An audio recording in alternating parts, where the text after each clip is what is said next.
Boom! Boom! The boom factor. You've probably seen some cool knots in the past and learned them, and then forgot them. Today I'm going to show you some cool and useful knots that I use for camping. This time, don't forget.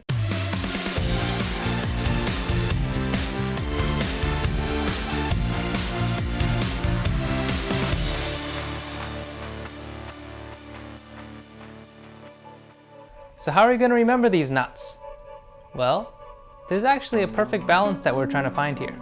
Too complicated, and you're never going to use them, therefore forgetting them. But on the other hand, you can't use the same simple knot for every situation. Alright, let's start with the slip knot. So, the slip knot, you want to first take your rope, you want to make a loop. Now that you got your loop, take the meat from, do you see there's a short side and there's a long side? Very important. Pick the meat from the long side and then bring it through the loop you just made. Got it? Got it? And this becomes your slip knot. Just like that. I like the slip knot because its application is wide. It's really easy, it doesn't take up much rope. But my favorite part is the boom factor. You guys ready? Boom! If there's one thing I hate in life, it's undoing knots. Here's our slip knot. Yeah? Boom! Boom! And boom! As easy and practical as this knot is, you can actually screw it up. So, we got the short side, we got the long side. Remember I said I always use the long side? Say you use the short side because you're not listening. Alright, let's try making that slip knot with the short side. Hey, it looks like a slip knot, doesn't it? Yeah? Looks just like a normal slip knot, but the moment you pull on this one, it's coming off the short end. And that's gonna get undone. Well, it'll get undone. So it's no good. So remember, when you're making this knot, use the long end to make a successful slip knot. Use the short end to make a useless knot. How we doing, knot nerds? Having fun yet? If you want to practice at home, just make a little setup like I did. I just got a piece of scrap 2x4 and I used some spades to drill some holes. Got some dowels to match the size of my spades. And done! And to practice, you don't have to buy the expensive stuff.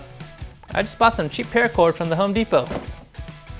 Ask someone if they know how to tie a knot that does not slip.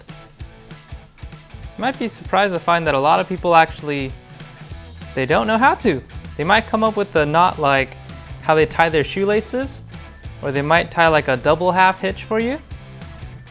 Well, look, I just tied a double half hitch here, and you know what? Even the double half hitch slips. Good knot though.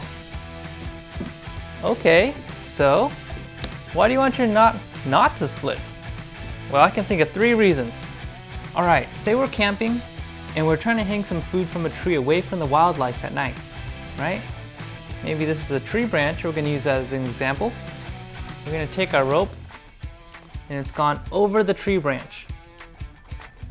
Okay, now we got to tie our rope to something, right? Can we tie it to itself? Sure, why not? So let's tie a... Okay.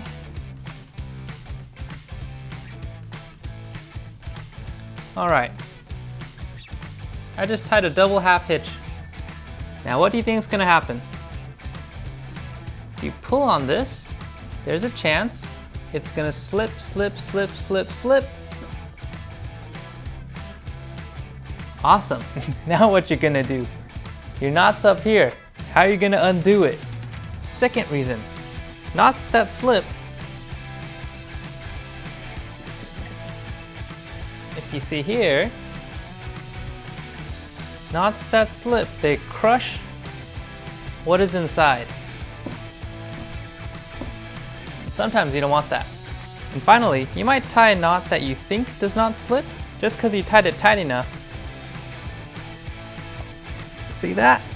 Just because you think it doesn't slip. But in reality, given the force in the right direction, it does slip. So the moment you have too much force on the line, you're gonna lose all the tension that you thought you had. Not so safe. So what's the solution? Use a non-slipping knot. Here we go. Here's the bowline or bowline knot. All right, you got the long end, you got the short end. Here we go.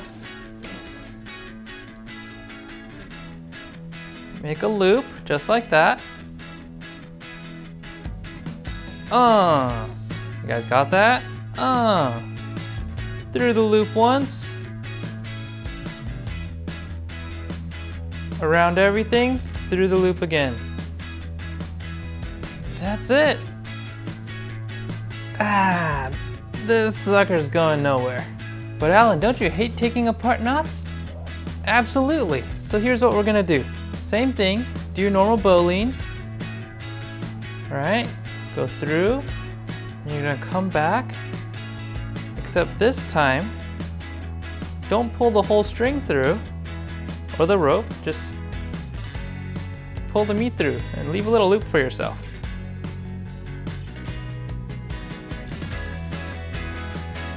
That tight. Yep, that's going nowhere. Now you have yourself a loop. All you do is pull. Oh, look at that, the boom factor. Boom, boom. Oh, so nice. It's so nice, it's so good. It's so good not to mess around with rope. Are you having fun? Like the video and consider subscribing for more insights in camping, off-road, and overland. We'd love to have you. Actually, let's go back to this hanging application. So, let's do the Clovis hitch. All right, what you're gonna do is you're gonna start with, this is gonna be your main line. You're just gonna go on one side of that main line. The other side. You're still looking at this, right? You got 3 now. And this end is gonna go through the last line you just pulled. Like so. And you're just pulling this, and it might take a little while to adjust and tighten, but there it is. There's your Clovis. Now, some things to note about the Clovis hitch is that it does not have the boom factor, but the moment that there's no more weight on the Clovis hitch, it comes apart very easily. And that's good enough for me. All right, let's get some practical application. We're gonna tie down some cargo.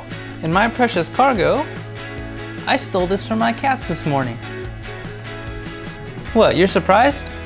I'm the Alpha Cat. I take whatever toy I want. Meet Cash and Tequila. My kids till I have real ones.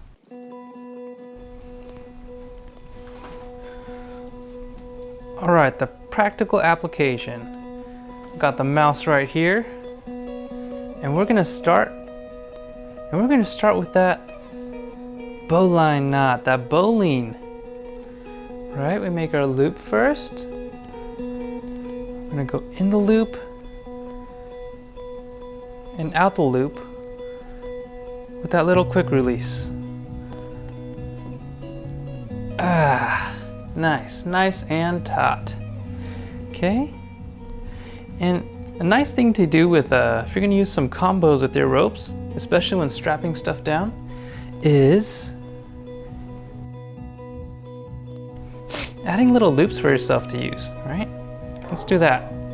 So all I'm doing is just the first step in tying your shoelaces, right?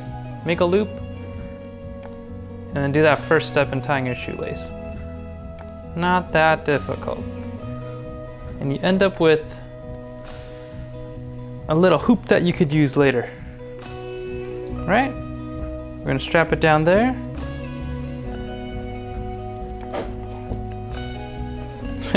Strap it down there.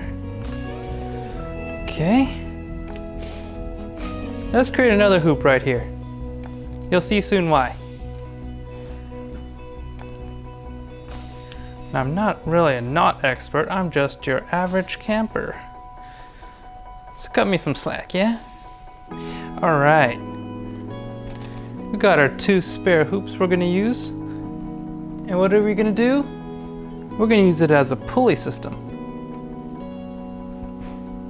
Here we go. 1. And notice when you try to tighten this, it acts like a pulley system. Wow, look at that. Look at that, poor mouse. Well, I mean cargo. Wow, look how nice our cargo strapped down, all right? What we're gonna do is take this through that second hoop. Now we got ourselves, wow, even more, double pulleys, look at that. Wow, wow, wow, wow. Jeez, that's awesome. All right, now we wanna secure this line. So do you see this is the line itself? We're gonna secure the line, the end, to itself. The way we're gonna do that is just bring it under and use the meat part so we can use it as a quick release. Oh shoot, I lost tension. Let's do that again. Got all that tension on there. Nice. Then we're just gonna secure it to itself. Bring it under and bring it through. And before you release tension, make sure this knot is holding. Make sure this knot is holding all the way to the end.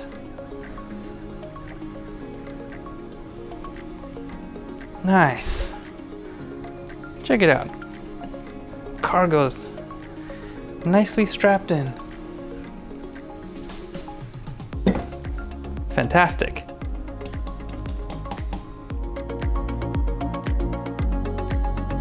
Well, don't just enjoy my videos. If you see us go on an adventure, you go on an adventure. You see us playing around with knots? You play with knots. And stop forgetting them.